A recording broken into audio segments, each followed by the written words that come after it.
Eo amin'ny fiara-miasa amin'ny avy any ivelany kosa, vahiny telo sosina no noraisin'ny filohan'ny anteny miram-pirenena Andriamatoa Jean-Marc Sarakotomamonjy omaly teny amin'ny lapam-panjakana, teny amin'ny lapan'ny Tsimbazaza.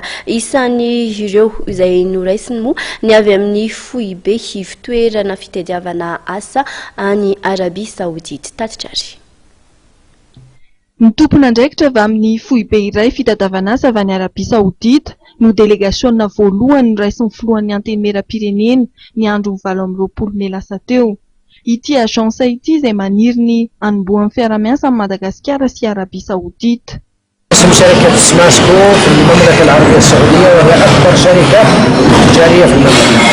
عندنا كومباني سماسكو العربية السعودية زي والناس مميزة جدا، الناس مميزة جدا لأن ما هي مسؤولة ما دورهم بالنسبة للمشاكل التي تحدث في المملكة العربية السعودية بالنسبة في الشركة لا يوجد مشاكل، لأن الشركة تأخذ العامل أو العاملة وتفتح له حساب في البنك وتعمل له انشورنس وتشغله، ففي الشركة لم يحدث لدينا مشاكل.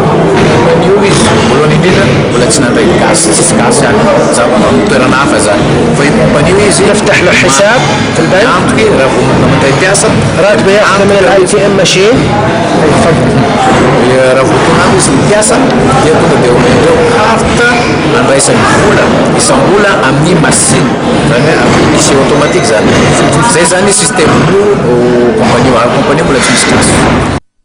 Asa hatrany amin'ny Rahetsy manomboka amin'ny asa madinika hatramin'ny asa ambony toy ny injenera, mpitsabo, ny fanazavana no tolotra misy ao Arabia Saoudite. Rehefa vita ny fifanarana eo amin'ny gouvernemanta malagasy sy ny saodianina vao afaka mandray ny agence. Anisan'ny noresahan'ny filohan'ny anteny miram-pirenena ihany koa omaly ny tompon'andraikitra avy amin'ny orinasa QMM mpitrandraka fasimainty eo Taolagnaro. Fifanan-kalozam-baovao momba ny fandridrana ny fiara-miasa eo amin'ny anteny miram-pirenena sy ny QMM no fototry ny dian'izy ireo. Ny ambasador rosiana miasa sinoana eto amintsika ihany koa dia tonga nitsidika amin'ny pomba fanajana amin'ny filohan'ny anteny miram-pirenena Andriamatoa Jean-Marc Sarakotomamonjy omaly.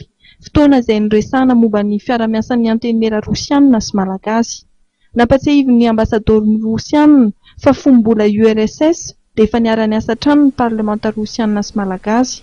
Faniriana hoy ny ambasador ny Rusia ny hanohizana sy hanamafisana ny fiara-miasa eo amin'ny parlemanta roa tota.